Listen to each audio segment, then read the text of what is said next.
को एक पीक तक लेकर गए। उसके बाद यही इंदिरा गांधी और कांग्रेस की वजह से जो है ना मूवमेंट को दबा दिया गया था।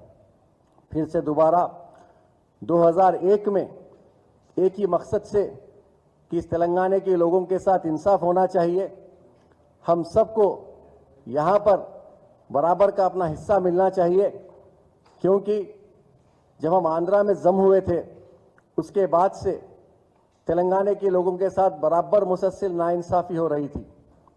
और उस नाइंसाफ़ियों को देखते हुए 2001 में एक तहरीक तेलंगाना राष्ट्र समिति के नाम से के चंद्रशेखर राव साहब ने शुरू की। 14 साल की जद्दोजहद, इस मोमेंट में अनेकों बार इस्तीफा देना और कई बार तो ऐसा हुआ तेलंगाना हासिल करने के लिए जद्दोजहद की भी कोशिश की। 14 साल 2004 चलाया, तेलंगाना हासिल किया। सोनिया मैडम को बताना चाहता हूं, टीआरएस का खड़वा डालकर 69 में जब राजशेखर रेड्डी साहब को चीफ मिनिस्टर बनाए साहब इस मोमेंट के बाद तक लेकर गए। फिर से दोबारा वही के बाद यही कांग्रेस गांधी और कांग्रेस टीआरएस को जो है ना मोमेंट खत्म करने की कोशिश की, लेकिन दोबारा हौसले बुलंद थे। 2001 में साहब ने एक ही मकसद से सोच के रखी, तेलंगाना के लोगों के साथ या होना चाहिए, तेलंगाना हासिल करो हम सबको। उसी के साथ यहाँ पर 2009 में बराबर का अपना उन्होंने 11 दिन भूख हड़ताल बैठा। इस 11 दिन की भूख हड़ताल में उन्होंने अभी नहीं सोचा कि मेरे फैमिली का कल का क्या होगा। उन्होंने सोचा तो तेलंगाना की आवाम के बारे में सोचा, तेलंगाना के लोगों के बारे में सोचा, तेलंगाना पे हो रही नाइंसाफी के बारे में सोचा। और 11 दिन भूख हड़ताल के बाद मजबूरन चिदंबरम साहब को ऐलान करना पड़ा कि तेलंगाना का प्रोसेस स्टार्ट किया जाएगा। और आज 14 साल के मूवमेंट के बाद जब तेलंगाना हासिल किया, ये वही तेलंगाना था जहां पर बराबर इलेक्ट्रिसिटी नहीं मिलती थी, ये वही तेलंगाना था जहां पर बिजली बराबर नहीं होती थी, पानी बराबर नहीं होता था। और उस वक्त भी कांग्रेस के कई चीफ मिनिस्टरों ने सेंटर में लेटर लिखा था कि इस तेलंगाना को अगर आप अलग करेंगे, इस तेलंगाना में सिवाय भूख से लोग मर जाएंगे, किसान आत्महत्या करेंगे। लेकिन यही केसीआर साहब के दौरे हुकूमत में यहाँ के किसानों ने खुशहाली की जिंदगी देखी।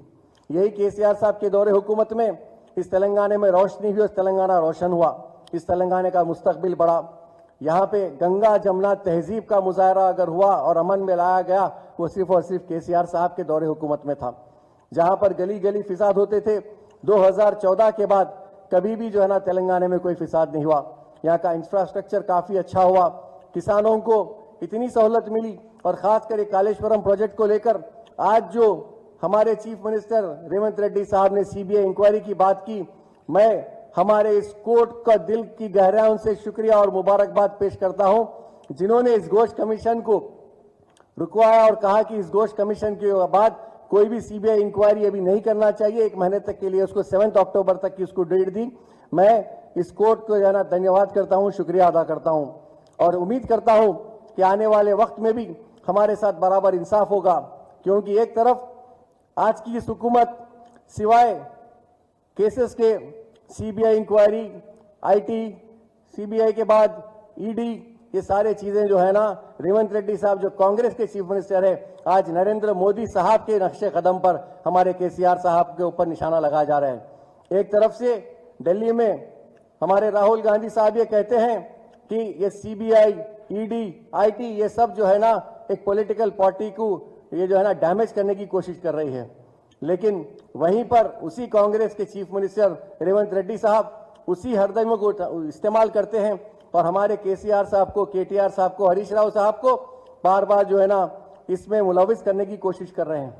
मैं आज इस मीडिया के जरिए आवाम को एक बात बता देना चाहता हूं, ये छोटे भाई बड़े भाई का ड्रामा जो चल रहा है, कल असेंबली में उन्होंने कहा कि मैं बड़े भाई से मिलने बार बार दिल्ली जाऊंगा। हम सब चीफ मिनिस्टर उनको बड़ा भाई मानते हैं और मैं खासकर उनको बड़ा भाई मानता हूं। मैं रेवंत रेड्डी साहब से एक सवाल करना चाहता हूं, जब केसीआर की हुकूमत थी, जब भी वो सेंटर में बीजेपी के चीफ प्राइम मिनिस्टर थे, लेकिन कभी भी यहां से हमारे केसीआर साहब को दिल्ली जाने की जरूरत नहीं थी। यहाँ की खुशहाली के लिए वो काम करते रहे, आवाम के लिए काम करते रहे, किसानों के लिए काम करते रहे, यहाँ के गरीबों के बारे में सोचते रहे, लेकिन कभी भी उन्होंने दिल्ली का दरवाजा नहीं खटखटाया। मैं एक बात याद दिला देना चाहता हूं, ये जीएसटी के नाम पर आज भी दिल्ली तेलंगाना का कर्जदार है। जब केटीआर साहब ने ये आवाज उठाई थी, उसके बाद वहां से कोई जवाब आना शुरू नहीं हुआ, खामोशी इख्तियार हो गई।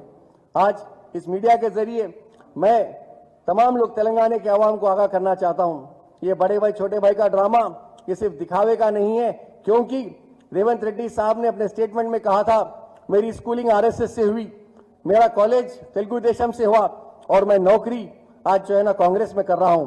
तो मैं एक ही सवाल करना चाहता हूं, क्या आप अपनी नौकरी वफादारी से कर रहे हैं या फिर आपके इस कॉलेज और स्कूल के जो है ना प्रिंसिपल के बताए हुए रास्तों पे चल रहे हैं? आज बार बार ये आईटी, ईडी, सीबीआई ये सब करने से आपको कुछ हासिल होने वाला नहीं है। मैं इस मीडिया के जरिए तेलंगाना के आवाम को कहना चाहता हूं, ये केसीआर साहब वही केसीआर है जिन्होंने इस तेलंगाना को रोशनी दी, इस तेलंगाना की तरक्की के लिए काम किया, किसानों को खुशहाली दी, जिस घर में बेटी उनको कल्याण लक्ष्मी और शादी मुबारक के नाम पर उनको इज्जत से विदा किया, बच्चों को एजुकेशन दिया, 1000 से ज्यादा रेसिडेंशियल स्कूल्स खोले गए और खासकर माइनॉरिटी में 204 रेसिडेंशियल स्कूल खोले गए, जिसमें 1,30,000 लड़के और लड़कियां तालीम हासिल कर रहे थे। लेकिन आज आंध्रा की हुकूमत, कांग्रेस की हुकूमत आने के बाद फिर वही आंध्रा वाला सुलूक, जहां पर एक जमाने में आंध्र प्रदेश में 10 रेसिडेंशियल स्कूल थे, आज आहिस्ता आहिस्ता 204 रेसिडेंशियल स्कूल को कम कर दिया जा रहा है। आप डाटा निकाल के देखिए, 1,40,000 बच्चे जहां 2023 तक पढ़ते थे, इस साल के एडमिशन में वो 1 लाख भी बराबर पूरे नहीं हो सके। इसकी वजह क्या है?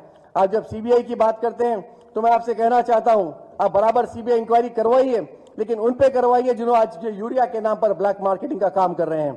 आप सीबीआई इंक्वायरी उन पे करवाइए जो हाइड्रा के नाम पर गरीबों के घरों को तोड़ रहे हैं। आप सीबीआई का नाम लेते हैं क्योंकि एक प्राइवेट ऑर्गेनाइजेशन जिसको आप इस्तेमाल करना चाहते हैं। तेलंगाना की आवाम खामोश बैठने वाली नहीं है। कल वक्त आएगा, आप देखेंगे इसी सीबीआई, इसी आईटी, इसी ईडी को लेकर जब आप आगे बढ़ रहे हैं, तेलंगाना की आवाम आपको मुंह तोड़ जवाब देगी और आपको दोबारा कभी भी तेलंगाना में कांग्रेस का नामो निशान नहीं दिखेगा। मैं इस मीडिया के जरिए तेलंगाना की आवाम को एक बात का मैसेज देना चाहता हूं। देखिए, ये केसीआर साहब वही है जिन्होंने इस तेलंगाना को सराहाया है, इस तेलंगाना को आगे तरक्की की तरफ ले गया है। आज इंफ्रास्ट्रक्चर की जब हम बात करते हैं तो आप एक बार थोड़ा नजर हटा के देखिए, लोग एक जमाने में हैदराबाद को देखते थे तो सिर्फ एक जो है ना आईटी टावर देखा जाता था, लेकिन आज हैदराबाद के बाजू में जब भी आप देखते हैं तो लोग पूछते हैं ये एक इंटरनेशनल लेवल का सिटी कौन सा है। आप देखिए, कई बार ये वीडियोस में बताया गया, न्यूज चैनल में बताया गया कि इंडिया में सबसे फास्टेस्ट ग्रोइंग स्टेट अगर कोई है तो वो तेलंगाना स्टेट है और सबसे ब्यूटीफुल सिटी कोई है तो आज हैदराबाद सिटी है। ये सिर्फ और सिर्फ केसीआर साहब का कारनामा है। मैं इस मीडिया के जरिए अवाम को एक बात बता देना चाहता हूं, ये पॉलिटिक्स खेलकर आज कांग्रेस गवर्नमेंट जिस तरीके से केसीआर साहब को, केटीआर साहब को, हरीश राव साहब को टारगेट कर रही है, इनसे उससे कुछ हासिल होने वाला नहीं है। जिस तरीके से आज कोर्ट ने ऑर्डर दिया है पीसी घोष कमीशन को बाजू रखने के लिए, उसी तरीके से कल अवाम जवाब देगी, केसीआर साहब को दोबारा हुकूमत में लाएगी। और ये साथ जो कांग्रेस हुकूमत हमारे साथ जुल्म का गुजारा कर रही है, मैं इस मीडिया के जरिए और मेरे बहनों से सवाल करना चाहता हूं, जहां पर रेवंत रेड्डी साहब ने आपको 1 तोला सोना देने का वादा किया और जिस तरह गुज़िश्ता हुकूमत में केसीआर साहब आपको 1,01,16 रुपए दे रहे थे, इन्होंने मजीद और 1 तोला सोना बढ़ाया। तो अगर मेरा छोटा सा सवाल है, इस तेलंगाना में 2 साल में अगर 60,000 शादियां हुए गरीब बच्चियों के, लड़कों के, लड़कियों के शादी मुबारक कल्याण लक्ष्मी के जरिए, तो रेवंत रेड्डी साहब 60,000 तोले के खर्चदार है। क्या आपका हक नहीं है कि आप अपना हक ले ले? आप उनसे पूछे, उनसे बात करें। आज रैतु बंधु, रैतु बीमा के नाम पर किसानों से मजाक हो रहा है। आज गली गली यूरिया के लिए लोग परेशान हैं। तो हमारी जिम्मेदारी है हम आगे बढ़े, हम उनसे बात करें, हम पूछे और कांग्रेस के लीडर जहां भी मिलते हैं उनसे हमारा एक ही सवाल हो कि ये 420 के आप जो कमिटमेंट किए थे इलेक्शन से पहले, ये सिर्फ 420 नंबर है या 420 कमिटमेंट्स आप जो करने थे, वादा किए थे, उसको पूरा कब किया जाएगा? आप हमारे बीच में रहते हैं, हमारे बात करते हैं, हमारे बारे में सोचते हैं, तो हमारी सबसे पहली अव्वलीन जिम्मेदारी ये है हम कि केसीआर साहब के बारे में सोचें। केसीआर साहब ने जिस तरीके से तेलंगाना को उन्नति की तरफ लेके गया, जिस तरीके से केसीआर साहब ने इस तेलंगाना को हरा भरा किया है, जिस तरीके से कालेश्वरम प्रोजेक्ट को बनाया, जिस जमाने में गोदावरी नदी सूख चुकी थी, आज इसी कालेश्वरम की तरफ से आज गोदावरी हरी भरी है। इसका सवाल उठाना हमारी जिम्मेदारी है। 150 किलोमीटर का जो गोदावरी तो कनेक्शन है कालेश्वरम की तरफ से, इसके जिम्मेदार कौन है? ये सिर्फ और सिर्फ केसीआर है। ये मेटुगड्डा का जो है ना बैरियर का एक सवाल उठाते हैं और कहते हैं कि एक बैरियर में क्रैक है, 7th ब्लॉक टूट चुका है। तो मैं पूछना चाहता हूं, ये 20 महीने में कांग्रेस गवर्नमेंट क्या सो रही है?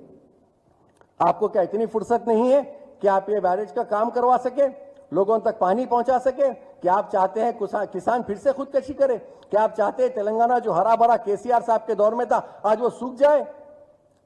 मैं मीडिया के जरिए कांग्रेस को और आवाम से एक ही बात की अपील करना चाहता हूं, ये रिवेंज पॉलिटिक्स छोड़ दीजिए। रिवेंज पॉलिटिक्स से कुछ हासिल नहीं होगा। आपको पता है, जब तेलंगाना हासिल हुआ, केसीआर साहब ने एक ही बात कही थी, इस तेलंगाना में रहने वाला हर शहरी, चाहे वो आंध्रा का हो, तेलंगाना का हो, गुजरात का हो, महाराष्ट्र का हो, कहीं का भी हो, वो इस तेलंगाना का वासी है, तेलंगाना का शहरी है। उसकी जिम्मेदारी मेरी है और मैं उसकी पूरी हिफाजत की, अमन व अमन से तरक्की के लिए मैं काम करूंगा। वो केसीआर साहब ने साबित किया। लेकिन रेवंत रेड्डी साहब, आप आने के बाद सिवाय रिवेंज के कुछ नहीं है। मैं गुजारिश करता हूं, आप ये रिवेंज पॉलिटिक्स छोड़िए। आज तेलंगाना में फ्लड की वजह से काफी लोग परेशान हैं, उनको कोई बराबर जो है ना देखने वाला नहीं है। आज यही बीआरएस चौरस्तों पे, रोडों पे,